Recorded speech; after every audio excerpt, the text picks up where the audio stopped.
Untuk sekedar memasukkan 2000 perak saja pun ke tabung masjid dia tidak bisa. Itu bohongnya luar biasa sama Tuhan. Padahal Tuhan jujur sama dia. Pada setiap hari Allah keluarkan rezeki untuknya. Enggak pernah bohong Allah itu. Jadi bukan soal bahasa cerita pelit saja cerita sedekah ini. Soal jujur. Lalu kita tunggu. Kita harapkan di dalamnya itu melahirkan banyak pahala tentu, dan tidak ada satu detik pun yang terlewatkan sia-sia. Begitulah cita-cita kita sebagai seorang yang beriman kepada Allah. Lalu Allah banyak menawarkan amalan-amalan di bulan Ramadan, amalan-amalan ringan. Tapi hemat saya, ada satu amalan favorit yang sejatinya kita kejar, kita sungguhi agar Ramadan ini terasa ada isinya. Kira-kira begitu Bapak Ibu. Pertanyaannya, itu amalannya apa?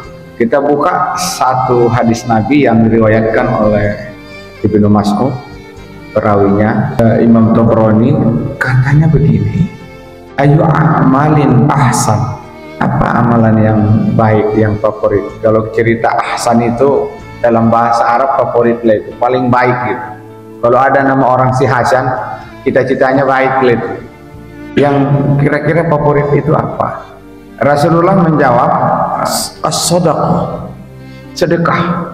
Saya tidak berhenti pada berpikir mengeluarkan uang, tidak. Tapi saya cari-cari, kenapa mesti sedekah? Saya buka literatur. Pertama, sedekah itu rupanya sod, dal, kof itu maknanya adalah benar. Sama dengan ketika Abu Bakar dinobati menjadi asdik. Jadi sedekah itu adalah asal katanya adalah benar. Lalu saya buka ada namanya Al-Mutaradifat di Gharibil Quran, satu kitab yang dikarang oleh Mahmud Yunus, ulama kita Indonesia, berasal dari Sumatera Barat, lama tinggal di Medan. Katanya hanya orang yang benar yang bisa bersedekah, yang bisa secara jujur dia di hadapan Allah bahwa dia punya, jujur dia dalam kehidupan sehari-hari. Kita berkawan, bertetangga, bersaudara, bersahabat, berkolega, kita sering pinjam uang. Misal ini misal, kawan, pinjamlah uangnya, kira-kira gitu ya. Mungkin kita pelakunya, atau kita mungkin yang meminjam itu, atau kita dialamatkan ke kita untuk meminjamkan uang. Kadang kita tidak bisa bertindak benar. Nggak ada gitu, ya kan? Ternyata itu menjadi satu akar kata yang dinobatkan kepada orang yang bersedekah itu, karena dia membenarkan bahwa dia punya di hadapan Allah, lalu dia keluarkan. Jadi orang yang tidak bersedekah itu adalah orang yang tidak membenarkan ada pada dirinya, ditokohinya Tuhan. Kira-kira gitu bahasa kasarnya kan. Tuhan pun ditokohinya kan tidak kelewat itu. Jadi tarikan makna itu sederhana sebetulnya pemahaman itu, tapi saya yakin dan percaya walaupun tak semua di sini kena, tapi saya termasuk kena. Mungkin akulah orang yang suka menokohi Tuhan itu. Jadi orang yang tidak bersedekah itu dalam sehari sekali saja, itu termasuk pembohong. Untuk sekedar memasukkan 2000 perak saja pun ke tabung masjid dia tidak bisa. Itu bohongnya luar biasa sama Tuhan. Padahal Tuhan jujur sama dia. Pada setiap hari Allah keluarkan rezeki untuknya. Enggak pernah bohong Allah itu. Jadi bukan soal bahasa cerita pelit saja cerita sedekah ini. Soal jujur. Karena itu sedekah ini ada banyak cara, ada banyak macamnya, ragamnya. Ada infak, ada zakat, ada sedekah sendiri, ada hibah, ada wakaf gitu. Itu kan jenisnya saja. Tapi itu semua mengeluarkan itu memang butuh kejujuran. Jujur pada Allah itu akan mendorong kita untuk bisa melakukan itu. Kalau kita tidak jujur memang nggak bisa lakukan itu. Jadi amalan di bulan Ramadan ini menurut Imam Ibnu Mas'ud adalah bersedekah, menampilkan seorang hamba yang jujur di hadapan sang Khaliknya kalau dia memang sudah mendapatkan rezeki dari Allah sendiri. Kalau ada anak kita, kita sekolahkan, setiap bulan kita kalkulasi anggaran itu untuk dia cukup, ya kan? Ketika dia bilang tidak juga ada duit, yang merasa ke tokoh itu kita pemberinya. Kalau ada di antara kita yang tidak memberi, antara kita sesama tidak pala begitu kecewa, mungkin nggak ada gitu ya. Tapi yang paling kecewa itu sebetulnya Tuhan yang memberi rezeki itu. Sama dengan kita tadi. Pada saat kita merasa sudah mencukupi anak itu biaya hidup di perantauan sana untuk melanjutkan studinya, tapi dia terus merasa kurang dan mengatakan kurang dan tidak ada, dan kita tahu yang kita kasih itu cukup dan sudah kita kalkulasikan, malah kita kasih bonus gitu, atas kejujuran dan kasih sayang sebagai anak. Kan Allah memberikan rezeki itu bukan karena dia benci sama kita, karena rahman rahimnya. Persoalannya di atas hamparan kasih sayang Allah itu kita berbohong. Nah, di situ yang menjadi kekecewaan Tuhan yang luar biasa.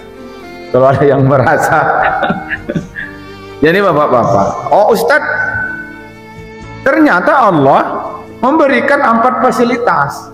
Fasilitas pertama namanya infak. Ini nggak ada ukurannya, Pak. Nggak mesti kaya, miskin sekalipun infak itu ada, diharuskan. Saya buka lagi, apa sih sebetulnya kenapa Allah membuat namanya infak? Saya selalu suka kalau ada ajaran-ajaran, kaedah-kaedah, saya cari kenapa itu namanya. Kenapa nama saya Faisal Sadat gitu? Rupanya Faisal itu ditembak mati di Arab Saudi 11 Januari. Saya lahir 4 Januari. Anwar Sadat diangkat di Mesir 14 Januari. Saya ditawalkan nama 20 Januari. Jadi diambil 2. Artinya apa? Setiap sebutan nama itu ada makna yang tersirat di situ. Jadi saya kejar dari para ahli bahasa, kenapa disebut infak? Rupanya namanya lubang tikus. Jadi infak itu kata dasarnya lubang tikus. Dicari-cari lagi kenapa lubang tikus gitu. Tikus itu kalau kita kejar dari lubang A, dia akan keluar ke lubang B. Kita tutup lubang B, dia cari lubang baru. Di orang yang malas berinfak itu mencari-cari cara supaya jangan dia bisa berinfak. Kira-kira gitu ya. Dan sifatnya seperti tikus gitu. Lagi-lagi kan tidak jujur. Lawan siddiq itu apa? Lawan siddiq itu munafik. Makanya kata munafik itu kata dasarnya dari nafaqah, sama dengan infak, nafaqah.